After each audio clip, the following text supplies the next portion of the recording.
Bismillahirrahmanirrahim. This is Rashid Malik, and this is my YouTube channel, Preparation for All Exams. And today my topic is laws of exponent. तो laws of exponent के अंदर तीन किस्म के laws आते हैं। Number 1 पे है प्रोडक्ट ला, उसके बाद है क्वोशंट ला और उसके बाद है पावर ला। तो सबसे पहले हम आज करेंगे प्रोडक्ट ला। तो प्रोडक्ट ला स्टार्ट करने से पहले इसकी बेसिक टर्मिनोलॉजी चेक कर लेते हैं, उसके बाद फिर हम प्रोडक्ट ला की तरफ आते हैं। तो इसकी बेसिक टर्मिनोलॉजी में मैंने 4 किस्म के नंबर लिखे हैं। नंबर 1 पे जो लिखा है 4 और ऊपर एक छोटा सा 5 लिखा हुआ है, तो इसको रीड करेंगे 4 रेज़्ड पावर 5। तो यहाँ पे 4 को क्या कहेंगे और 5 को क्या कहेंगे। यहाँ पे 4 को हम बेस कहेंगे और यहाँ पे 5 जो है उसको पावर आर एक्सपोनेंट। तो जितने भी ऐसे नंबर्स आएंगे तो नीचे वाले को बेस और ऊपर वाले को पावर या एक्सपोनेंट कहेंगे। मिसाल के तौर पे यहाँ पे मैंने सेकंड में लिखा है x और उसके पावर 3 है, तो इसको हम रीड करेंगे x क्यूब। तो यहाँ पे x जो है बेस है या हमारा वेरिएबल है, बेस या वेरिएबल। और यहाँ पे ये जो छोटा नंबर है ये पावर है या एक्सपोनेंट है। तो इसी तरह एक थर्ड नंबर मैंने लिया है 7y²। इसको रीड ऐसे करेंगे। अब यहाँ पे एक चीज़ की एडिशन हुई, ये वाला नंबर एक एक्स्ट्रा आ गया, ये वाला तो हमें पता चल गया और इसको भी पता है कि हम पावर कहते हैं, एक्सपोनेंट कहते हैं और इसे हम वेरिएबल आर बेस कहते हैं। तो क्वेश्चन होता है कि आगे मीन्स इस नंबर के, इस वेरिएबल के जो लेफ़्ट साइड पे एक नंबर आया है 7, इस 7 को फिर क्या कहेंगे। इस 7 को हम कहेंगे कोएफिशिएंट। ठीक है। तो ये थे 3 किस्म के नंबर। एक फोर्थ नंबर भी लिया है, इसको भी देख लेते हैं। फोर्थ पे सिर्फ़ और सिर्फ ए लिखा हुआ है। तो यहाँ पे क्वेश्चन अराइज होता है कि यहाँ पे पावर क्या होगा हमारा। पावर या एक्सपोनेंट जो है कुछ भी नहीं है, तो यहाँ पे हमारा 1 है। हम समझेंगे कि यहाँ पे पावर या एक्सपोनेंट 1 है। अंडरस्टूड है। तो इसी तरह हमारा यहाँ पे कोएफिशिएंट की जगह पे भी कुछ नहीं है, तो हम यहाँ पे कहेंगे कि कोएफिशिएंट भी है लेकिन वो 1 के बराबर है। किसी के ऊपर कुछ ना हो, लेट सपोज मैं यहाँ पे लिखता हूँ m, तो यहाँ पे इसका पावर या एक्सपोनेंट जो है वो 1 के बराबर है और इसका कोएफिशिएंट जो है वो भी 1 के बराबर है। अगर गिवन होगा मिसाल के तौर पे 7m पावर 5, तो यहाँ पे इसको कोएफिशिएंट कहेंगे, इसको बेस कहेंगे और इसको पावर या एक्सपोनेंट कहेंगे। तो अब चलिए हम अपने मेन टॉपिक की तरफ आते हैं। हमारा मेन टॉपिक है प्रोडक्ट ला। तो प्रोडक्ट ला को स्टार्ट करने से पहले उसकी 2 कंडीशंस पढ़ लेते हैं। प्रोडक्ट ला के अंदर 2 कंडीशंस हैं। नंबर 1 कंडीशन पे लिखा हुआ है a power m multiply by a power n is equal to a m plus n। तो अब इसको समझ लेते हैं। यहाँ पे ये कह रहा है कि a मीन्स जब आपके बेस सेम हो तो पावर जो है ऊपर वो आपके ऐड होते हैं। ये कंडीशन 1 कह रही है। और इसी तरह कंडीशन 2 कह रही है कि a power n b power n is equal to a b whole power n। तो यहाँ पे आप देख सकते हैं कि a b शो कर रहा है कि बेस आपके अगर चेंज हो लेकिन पावर सेम हो। यहाँ पे क्या हो रहा है, पावर सेम हो रहा है, यहाँ पे क्या हो रहा है, बेस सेम हो रहा है। ठीक है। तो दोनों कंडीशंस आपके सामने। तो इस कंडीशन में हमने क्या करना है कि पावर आपका जो सेम है मल्टीप्लाई करना है इनको, बेस को आपस में, और जो पावर है आपका वो कॉमन ऊपर चला जाएगा। चलिए अब इसके ऊपर एग्जांपल्स करते हैं तो मज़ीद जो है आप लोगों को समझ में आ जाएगा। तो क्वेश्चन नंबर 1 मैंने लिखा है सिंप्लीफाई बाय यूजिंग प्रोडक्ट ला। अब यहाँ पे हम कंडीशन 1 के जितने भी एग्जांपल्स हैं वो सब करेंगे कंडीशन 1 वाले, मीन्स जहाँ पे आपके बेस सेम हो। तो क्वेश्चन नंबर 1 में लिखा है 2 क्यूब एंड 2 स्क्वायर। तो आप यहाँ पे देख सकते हैं कि 2 है बेस सेम है, तो यहाँ पे आपका पावर जो है 3 + 2 ऐड हो जाएगा और 2 पावर 5 आंसर आ जाएगा। इसी तरह तो एग्जाम्पल नंबर 2 में हमारा ये पूरा मीन्स 2/3 जो है वो बेस है और यहाँ पे 2/3 दोनों साइड पे आपका देख सकते हैं बेस सेम है। बेस सेम है तो 2/3 लिखने के बाद ये वाला पावर जो है आपका ऐड होगा अकॉर्डिंग टू दिस कंडीशन। तो यहाँ पे आ जाएगा फाइनली आंसर हमारा 2/3 होल पावर 8। तो इसी तरह क्वेश्चन नंबर 3 भी लिखा हुआ है 2/7 देखें बेस सेम है। अच्छा, प्रोडक्ट ला के अंदर आप लोगों ने गौर से देखना है कि जब 2 नंबर, ये सबसे पहले उनके बीच में मल्टीप्लिकेशन होना चाहिए। अगर इन दोनों के बीच में मल्टीप्लिकेशन नहीं होगा तो ये प्रोसेस ही नहीं बढ़ेगा। तो प्रोसेस बढ़ने से पहले तो ये होना चाहिए कि दो या दो से ज़्यादा नंबर्स के बीच में मल्टीप्लाई होना चाहिए। उसके बाद जो है दूसरी कंडीशन है कि बेस सेम होना चाहिए या पावर सेम होने चाहिए। तो यहाँ पे क्वेश्चन नंबर 3 के अंदर हम देख सकते हैं कि पहले ही मल्टीप्लाई मीन्स प्रोडक्ट ला यूज़ हो सकता है। अब आगे कंडीशन लिखा है कि बेस सेम है तो पावर ऐड होगा। पावर ऐड होगा तो हम डायरेक्ट अगर करना चाहें तो 2/7 होल पावर 4 और 5 हो जाएगा आपका 9। इसी तरह क्वेश्चन नंबर 4 एग्जाम्पल नंबर 4 के अंदर लिखा है p raised 6 p raised power 6 and multiply by p raised power 7। तो यहाँ पे प्रोडक्ट ला के लिए मल्टीप्लाई गिवन है हमें, यहाँ पे बेस सेम है p है, तो यहाँ पे हम ऐड करेंगे पावर तो हो जाएगा हमारा p पावर 13। तो इसके मज़ीद एग्जाम्पल देख लेते हैं कि ये जो है किस टाइप के हैं। इसके क्वेश्चन नंबर 5 के अंदर मैंने लिखा है 3/4 whole power 5, 3/4 whole power 6 multiply by 3/5 whole power 4, 2/5 multiply by whole power 5। तो आप यहाँ पे देखें कि ये दो बेस सेम हैं और यहाँ पे ये दो बेस सेम हैं, तो इन दोनों के जो बेस सेम है तो पावर इनके ऐड हो जाएंगे। यहाँ पे जवाब आ जाएगा 3/4 होल पावर 5 और 6 कितना हो गया 11 मल्टीप्लाई बाय, ये दोनों देखें बेस सेम है, बेस सेम है तो 2/5 और पावर इनके ऐड हो जाएंगे 4 और 5 को मिला दें तो ये हो जाएगा 9। आपका आंसर आ गया। इसी तरह 6 जो है इसका एग्जाम्पल है और 6 एग्जाम्पल के अंदर x² x³ x4। अब आप यहाँ पे देख सकते हैं कि x बेस सेम है तो पावर ऐड होंगे मीन्स x पावर 2 + 3 + 4। अब ऐड कर लें इनको, 5 है और 5 और 4 9 आ गया, x पावर 9। इस तरह क्वेश्चन नंबर 2 जो है सिंप्लीफाई बाय यूजिंग प्रोडक्ट ला। अब ये कंडीशन 2 के हमारे जितने भी एग्जांपल्स हैं वो मैंने यहाँ पे लिखे हैं कि कंडीशन 2 के जो है एग्जांपल्स किस तरह के हो सकते हैं।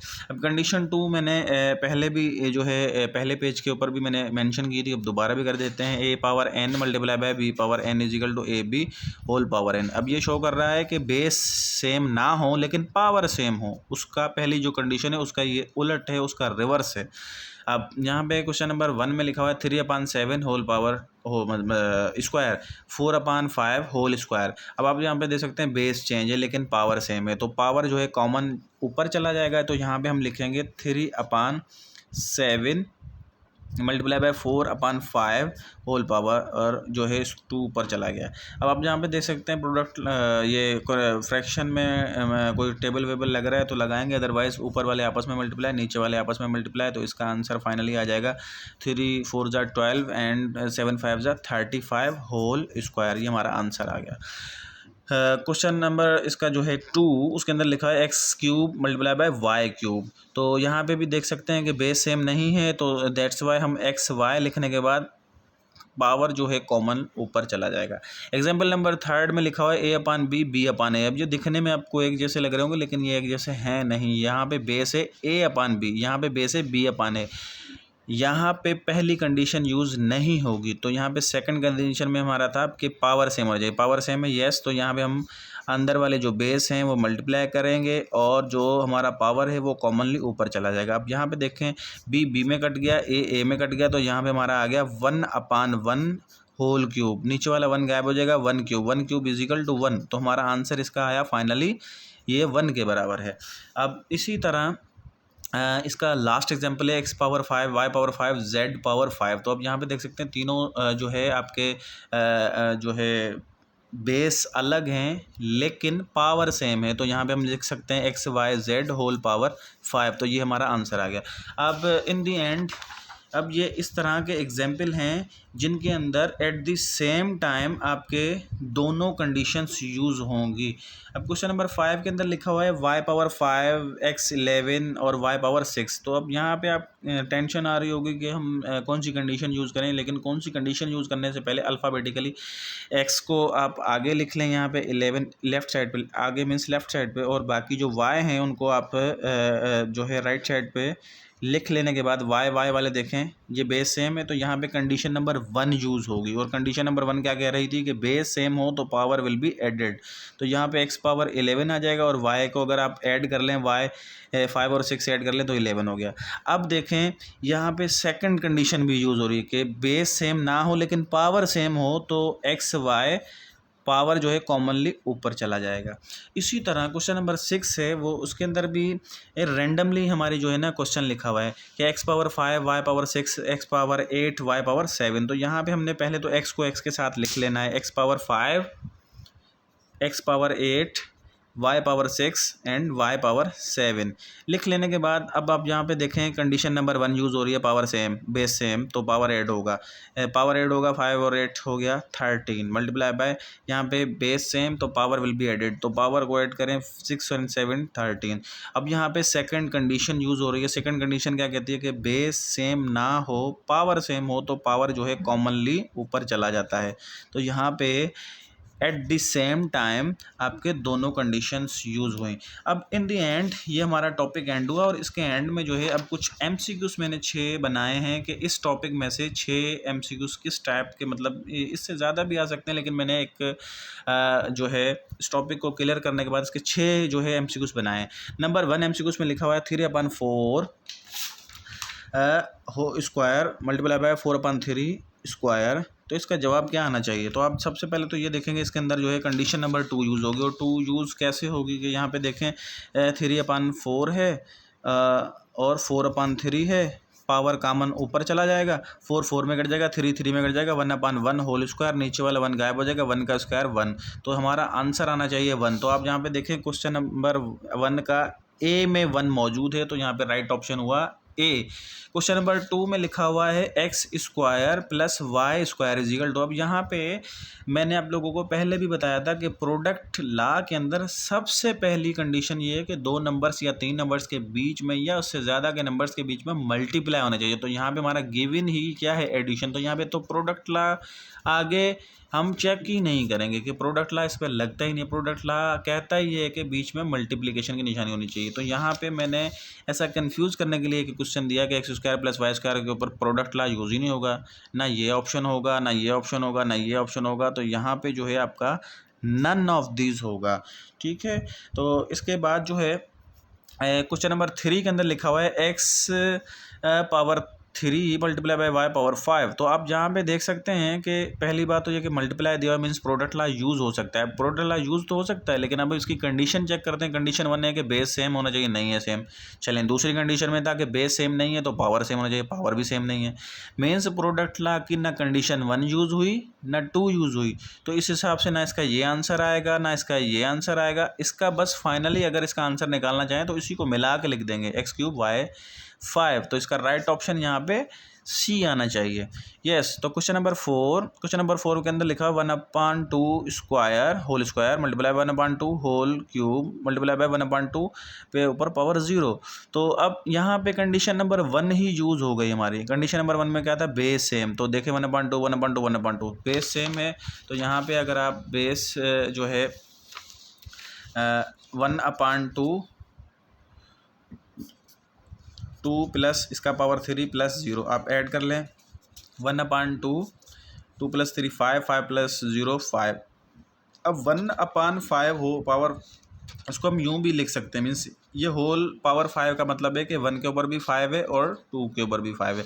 अगर हम इसको मज़ीद सॉल्व कर लें तो ये 1 के ऊपर 5 मीन्स 1 ही आ जाएगा, और 2 के ऊपर 5 मीन्स 2 2 2 2 2 मीन्स जितना पावर होता है इट मीन्स को उसको उतनी दफ़ा मल्टीप्लाई करना होता है। 2 पावर 5 मीन्स 5 दफ़ा 2 लिख के उसको मल्टीप्लाई करना है। 2 2 4 4 2 8 8 2 16 16 2 32 मीन्स इसका फाइनल आंसर 1/32 भी हो सकता है, 1/5 होल पावर 5 भी हो सकता है, और इसका जो है 1/32 1/2 पावर 5 भी हो सकता है। तो हम यहाँ पे हमने कुछ आंसर देखे कि 1/2 ये भी इसमें लग रहा है, ये भी आंसर आ सकता है, इसका 1/32 भी आ सकता है, और इसका 1 के ऊपर पावर 5 वो 1 के बराबर होता है 2 पावर 5, ये भी आंसर हो सकता है। तो अब मज़ीद डी में लिखा हुआ है कि ऑल ऑफ दीज, तो यहाँ पे ऑल ऑफ दीज के ऊपर हम टिक करेंगे। तो इसी तरह के 2 MCQs और भी हैं, उसको भी हम जो है चेक कर लेते हैं। अब इसके जो है 5th नंबर जो है उसमें लिखा हुआ है कि L² M³ M²। तो यहाँ पे सबसे पहले तो ये कि हमें L को L से मिला देना चाहिए। अब इस पर जो है हम रफ वर्क में देख लेते हैं कि इसको कैसे सॉल्व करना है।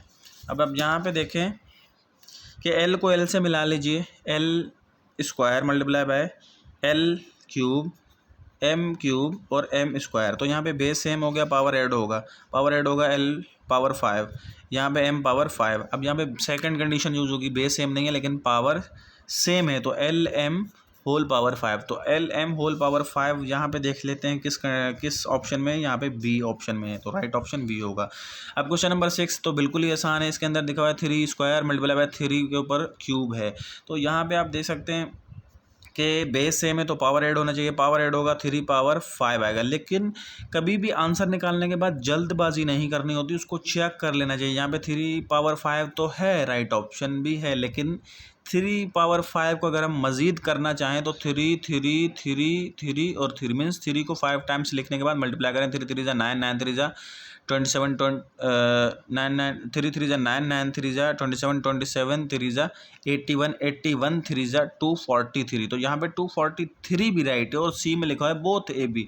तो कभी भी क्वेश्चन करने से पहले उसके सारे ऑप्शन हमने देख लेने चाहिए। तो ये था मेरा आज का टॉपिक प्रोडक्ट लॉ, और प्रोडक्ट लॉ के ऊपर जितने भी एमसीक्यूज बन सकते थे वो मैंने आपको एग्जाम्पल के साथ समझाने के बाद फिर एमसीक्यूज भी बताया कि किस टाइप के एमसीक्यूज आ सकते हैं।